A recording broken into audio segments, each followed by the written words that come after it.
जम्मू कश्मीर में दूसरा चरण पूरा हो गया और हरियाणा अपने चुनावी चरण के लिए तैयार है। नमस्कार, स्वागत आप सभी का। आप देख रहे हैं हमारा खास कार्यक्रम चुनाव की बात। दोनों ही चुनावी राज्यों में सियासी सरगर्मी तेज है। जम्मू कश्मीर ने अपना दूसरा चरण संपन्न कर लिया। इस हफ्ते की वो चुनाव से जुड़ी बड़ी खबरें जो आपसे छूट गई हो तो एक एक करके हम आज आपको बताते हैं। जम्मू कश्मीर में 10 साल बाद हो रहे विधानसभा चुनाव के दूसरे चरण में छिटपुट घटनाएं सामने आई, लेकिन 54.81% वोटिंग। पहली चरण से थोड़ा सा कम परसेंट है, लेकिन फिर भी ये परसेंट बहुत अच्छा है घाटी के लिए। जम्मू और कश्मीर संभाग की 6 जिलों की 26 सीटों के लिए उपचुनाव में पूर्व उप मुख्यमंत्री उमर अब्दुल्ला, कांग्रेस के अध्यक्ष तारिक हामिद, बीजेपी के अध्यक्ष रविंद्र रैना, अपनी पार्टी के अध्यक्ष अल्ताफ बुखारी समेत 239 प्रत्याशियों का भाग्य फिलहाल ईवीएम में कैद हो गया। बॉर्डर इलाके में मतदान के लिए लोग भारी संख्या में बाहर निकले। पहले चरण में जैसा कि हमने बताया आपको कि थोड़ी ज्यादा वोटिंग हुई थी। 24 सीटों पर 61.38% वोट पड़े। एक और खास बात हुई इस जम्मू कश्मीर के दूसरे चरण के चुनाव में। पहली बार 15 विदेशी राजनयिकों ने कश्मीर में श्रीनगर और बडगाम में बने केंद्रों का दौरा किया। वोटिंग की जो प्रोसेस थी, प्रक्रिया थी, उसकी जानकारी ली। मतदाताओं से उन्होंने बातचीत की, उनके एक्सपीरियंस जाने, उनके अनुभव जाने। इसके साथ ही चुनाव आयोग की ओर से पिंक बूथ स्थापित करने के प्रयासों को भी सराहा गया। विदेशी राजनयिकों के दौरे के मद्देनजर सुरक्षा के कड़े बंदोबस्त थे। सबसे अधिक मतदान रियासी में हुआ 71.81% और सबसे कम वोटिंग श्रीनगर जिले में हुई 27.62%। राजौरी और पुंछ जिले में 106 बॉर्डर मतदान केंद्रों और फेंस के पार बनाए गए थे। 13 केंद्रों पर जमकर वोट पड़े। नई बनी श्री माता वैष्णो देवी सीट पर सबसे अधिक वोट 75.29% वोट पड़े। इसके साथ ही सबसे कम मतदान श्रीनगर की हब्बागदल सीट पर हुआ, जहां 15% के आसपास वोटिंग हुई। कश्मीरी पंडित यहां वोटर के रूप में ज्यादा दिखाई पड़ते हैं, लेकिन यहां परसेंटेज बहुत कम दिखा। चुनाव आयोग के राष्ट्रीय एम्बेसडर राकेश कुमार समेत कई दिव्यांगों ने भी मतदान किया। पिंक बूथ पर सभी विधानसभा हलकों में विशेष रुझान दिखाई पड़ा। श्रीनगर की डल झील में लोग शिकारे से मतदान करने गए। ये तस्वीर भी अपने आप में बहुत अच्छी थी। तो इस हफ्ते दूसरे चरण की चुनावी राज्य की जम्मू कश्मीर की घाटी की खूब चर्चा रही। दूसरा चरण भी परसेंटेज वाइज अच्छा रहा, चुनाव आयोग की तरफ से भी अच्छा रहा। संपन्न हो गया ठीक तरीके से घाटी का ये दूसरे चरण का चुनाव, ये बड़ी बात रही। इस चरण में निर्दलीय बहुत सारे थे जो कि चुनावी मैदान में थे। कहा गया कि हो सकता हो बड़े जो दल हैं उनके खेल बिगाड़े वो। हालांकि ये खेल बिगड़ा या बना ये तो 8 अक्टूबर को पता चलेगा जब परिणाम आएंगे। लेकिन फिलहाल इस हफ्ते जम्मू कश्मीर का दूसरा चरण ठीक ठाक संपन्न हो गया। दूसरे राज्य हरियाणा की बात करें। हरियाणा में पिछले कई दिनों से आप सुन रहे थे कि कांग्रेस में Hooda group, Shailja group, Ranjit Surjewala group, ये सारे ग्रुप मिलकर हर शख्स जो है अपने अपने नेता को सीएम फेस प्रोजेक्ट करने में लगा था। बीजेपी के खेमे से यह आवाज नहीं थी, लेकिन इस हफ्ते बीजेपी के खेमे से भी यह आवाज सुनाई पड़ी। बीजेपी में भी सीएम फेस पर रार और बगावत दिखाई पड़ी। हरियाणा विधानसभा चुनाव में मुख्यमंत्री को लेकर कांग्रेस के बाद बीजेपी में भी अब चर्चा दिख रही है। पूर्व गृह मंत्री अनिल विज द्वारा मुख्यमंत्री पद पर दावा जताने के बाद यह मामला बहुत ज्यादा तूल पकड़ता दिखाई पड़ रहा है।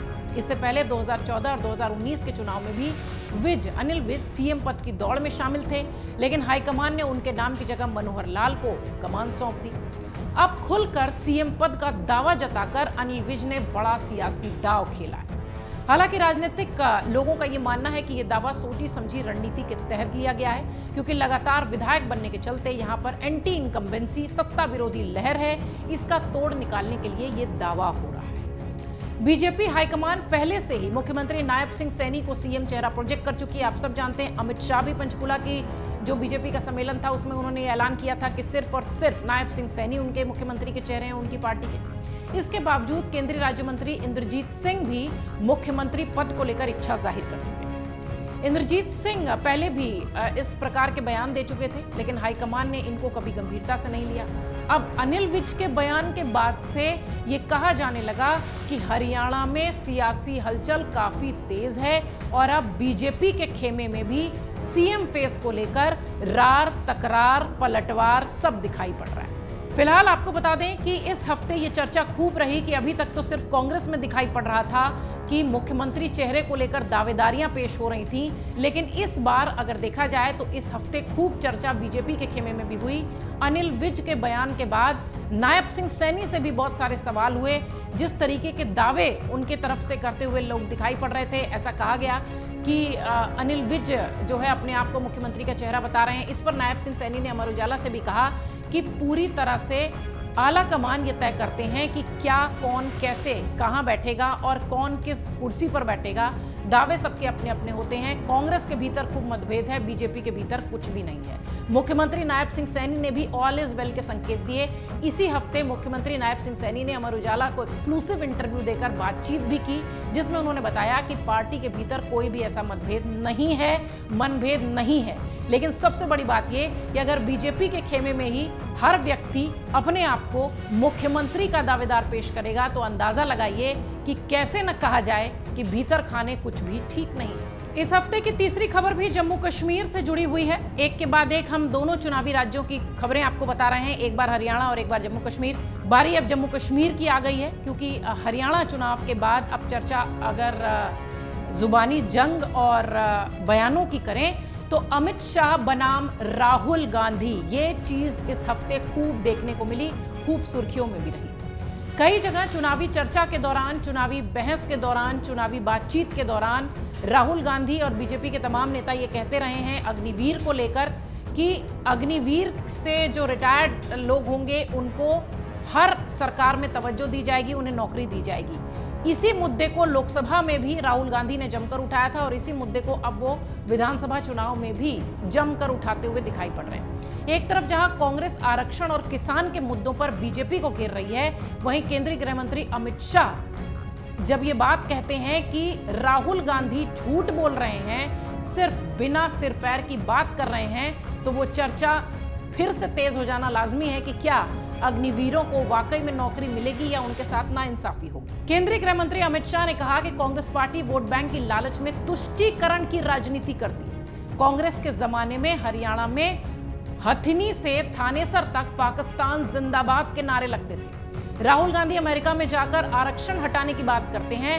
उन्होंने कहा कि हमने आरक्षण में क्रीमी लेयर को बढ़ाया है। गृह मंत्री अमित शाह ने कहा कि हम पर राहुल गांधी आरोप लगाते थे कि हम आरक्षण समाप्त करने वाले हैं और अमेरिका जाकर अंग्रेजी में बोलकर आए हैं कि आरक्षण समाप्त कर देंगे। राहुल गांधी, आप आरक्षण कैसे समाप्त कर दोगे? सरकार हमारी है और मैं कहता हूं कि जब तक संसद में बीजेपी का एक भी सांसद है, आप आरक्षण समाप्त नहीं कर पाओगे। इसके अलावा अग्निवीर के मुद्दे पर भी राहुल गांधी और अमित शाह आमने सामने नजर आए। इस हफ्ते इनकी खूब चर्चा हुई। गृह मंत्री अमित शाह ने कहा कि हर अग्निवीर को पेंशन वाली नौकरी मिलेगी। कांग्रेस पार्टी सेना का सम्मान नहीं करना चाहती। कांग्रेस ने सेना अध्यक्ष को गुंडा तक कहा था। उन्होंने ये भी आरोप लगाया कि हरियाणा में कांग्रेस की सरकार थी, कट कमीशन और करप्शन से चल रही थी।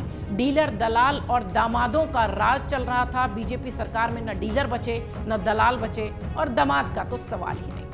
अग्निवीर के मुद्दे पर अमित शाह और राहुल गांधी इस हफ्ते खूब चर्चा में रहे और उनका बयान भी खूब चर्चा में रहा। इस हफ्ते की अगली खबर की ओर बढ़े।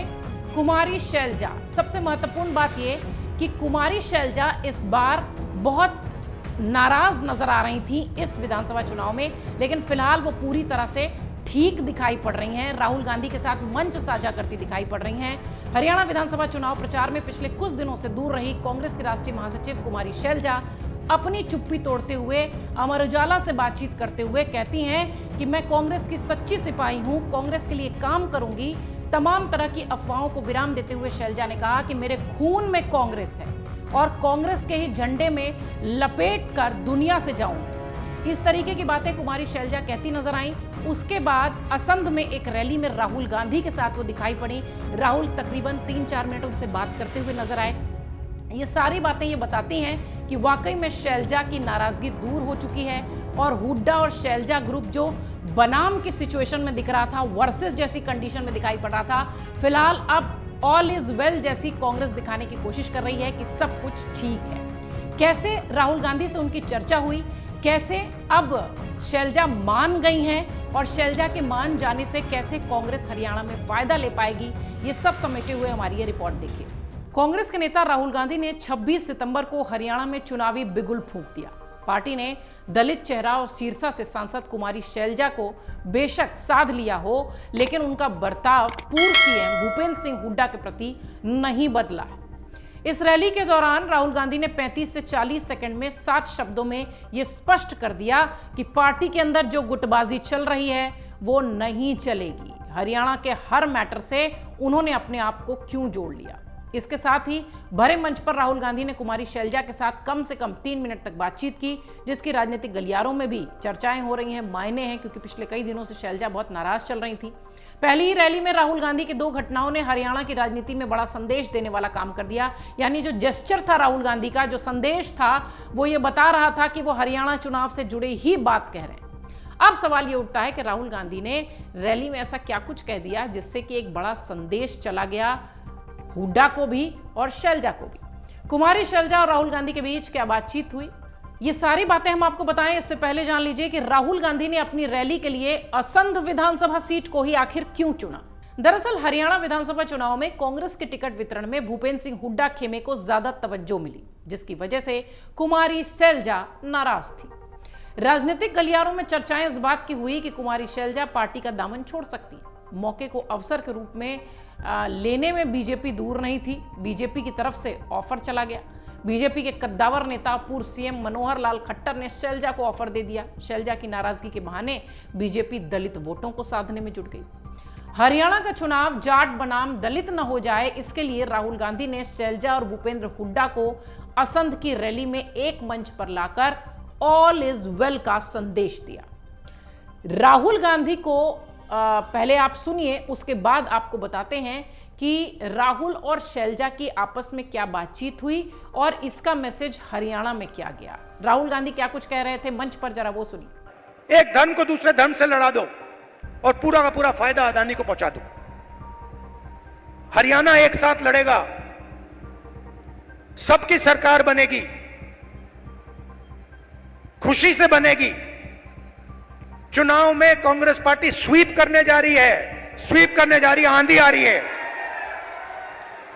और हम सबकी सरकार बनाएंगे।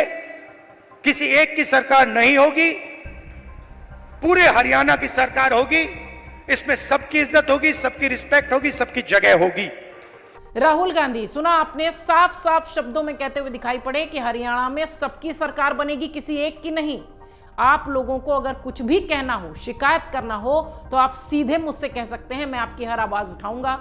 इस दौरान राहुल ने हरियाणा में किसी एक की नहीं, सबकी सरकार वाली बात कही, जिसमें कि कुमारी शैलजा और भूपेंद्र सिंह हुड्डा दोनों को संदेश गया। प्रदेश के अध्यक्ष उदय भान जैसे ही रैली में बोलने के लिए उठे तो राहुल गांधी ने एक सीट छोड़कर कुमारी शैलजा को अपनी बगल की कुर्सी पर बुलाकर बैठा लिया, जिस पर उदय भान बैठे हुए थे। इसके बाद राहुल गांधी और कुमारी शैलजा लगभग 3-3.5 मिनट तक बातचीत करते दिखाई पड़े। शैलजा से बात करते हुए राहुल ने अपने सहयोगी अलंकार को बुलाकर कुछ कहा और फिर शैलजा से बात करने लगे। इसके बाद राहुल ने बगल में बैठे हुड्डा से भी बातचीत की। आप देखिए, एक जेस्चर देखिए राहुल गांधी का मंच से असंध की रैली में, जब वो ये बताने की कोशिश कर रहे हैं कि ऑल इज वेल। दोनों खेमे जिनकी गुटबाजी की बात हो रही थी, उन दोनों से वो चर्चा करते नजर आए। राहुल गांधी का 3 मिनट तक कुमारी शैलजा से बातचीत करना सियासी तौर पर बड़ा संकेत है। कुमारी शैलजा 15 दिनों के बाद चुनाव प्रचार में उतरी हैं। राहुल गांधी ने हरियाणा विधानसभा चुनाव में अपने पहले ही प्रचार के लिए ऐसी सीट को चुना जहां मौजूदा विधायक शमशेर सिंह गोगी चुनाव लड़ रहे हैं, जो शैलजा के करीबी माने जाते हैं। इस तरह राहुल ने अपनी पहली रैली में शैलजा को अहमियत देते हुए एक, जो कह लीजिए कि बड़ा मैसेज दिया और बीजेपी के नैरेटिव को काउंटर करने का भी काम किया। उन्होंने यह बताने की कोशिश की कि कांग्रेस और गांधी परिवार के लिए शैलजा महत्वपूर्ण है, उनके लोग महत्वपूर्ण हैं, उनका गुट महत्वपूर्ण है। वहीं इस पर राजनीतिक विश्लेषकों की माने तो राहुल गांधी ने सबकी सरकार बनने की बात कहकर अप्रत्यक्ष रूप से भूपेंद्र सिंह हुड्डा को संकेत दिया कि वो हरियाणा में एकमात्र नेता नहीं होंगे जिसके हाथ में कमान होगी। राज्य के सभी बड़े नेता मिलकर सरकार बनाएंगे। इसके साथ ही राहुल गांधी ने कुमारी शैलजा के साथ बातचीत करके बीजेपी के द्वारा बनाए जा रहे मुद्दों को भी कुंद कर दिया। अब सवाल यह उठता है कि ऑल इज वेल का मैसेज जो देने की कोशिश की गई राहुल की तरफ से, क्या उसका असर दिखाई पड़ेगा? अगले कुछ दिनों में अगर प्रचार के दौरान कांग्रेस की अंदरूनी खींचतान बंद नहीं हुई तो इस संदेश को सफल माना जाएगा या नहीं, ये बड़ा सवाल होगा। राहुल गांधी ने असंध में रैली की और कुमारी शैलजा की नाराजगी का एक तरीके से कह लीजिए कि सुखद जो पटाक्षेप था वो जरूर कर दिया, लेकिन उन्हें भी मैसेज देने से वो नहीं चूके। हरियाणा में भूपेंद्र सिंह हुड्डा से लेकर कुमारी शैलजा, रणदीप सुरजेवाला, सबकी सीएम की दावेदारी है। खुलकर कोई बयान नहीं दे रहा है, लेकिन जमकर गुटबाजी हो रही है। कुमारी शैलजा कई बार सार्वजनिक मंच से ये बोलती हुई जरूर दिखी हैं कि वो मुख्यमंत्री बनना चाहती हैं, वो महिला हैं, वो दलित कार्ड भी खेल रही हैं। लेकिन राहुल गांधी का सभी को ये संदेश बताता है कि हरियाणा की सियासत में, हरियाणा के चुनाव में कांग्रेस पार्टी बिल्कुल नहीं चाहती कि किसी तरीके से वर्सेस जैसी स्थिति पार्टी के भीतर ही दिखाई पड़े, बनाम जैसी स्थिति पार्टी के भीतर ही दिखाई पड़े। सबको एकजुट करने के लिहाज से उन्होंने मंच से ये बड़ा मैसेज दिया है। निश्चित तौर पर यह संदेश दोनों गुटों के लिए था, निश्चित तौर पर यह संदेश बड़े नेताओं के लिए था। लेकिन अगर ये गुटबाजी नहीं खत्म हुई तो कांग्रेस की समस्या वाकई में इस चुनाव में बढ़ती नजर आएगी। फिलहाल ऑल इज वेल का ये मैसेज कार्यकर्ताओं तक भी जा चुका है। परिणाम इसका क्या हुआ, ऑल इज वेल का जो मैसेज है वो सही जगह, सही केंद्र में लगा कि नहीं, ये सब पता चलेगा 8 अक्टूबर को। फिलहाल इसी रिपोर्ट के साथ चुनाव की बात में बस इतना ही। आप सब अपना खूब ख्याल रखिए और चुनाव से जुड़ी हर खबर देखने के लिए सिर्फ अमर उजाला को ही सब्सक्राइब करिए। अगर आप ये वीडियो YouTube पर देख रहे हैं तो हमारे चैनल को सब्सक्राइब कर बेल आइकन दबाएं, और Facebook पर देख रहे हैं तो हमारे पेज को लाइक करें। 8 मिलियन प्लस सब्सक्राइबर, आपके इस भरोसे के लिए बहुत धन्यवाद।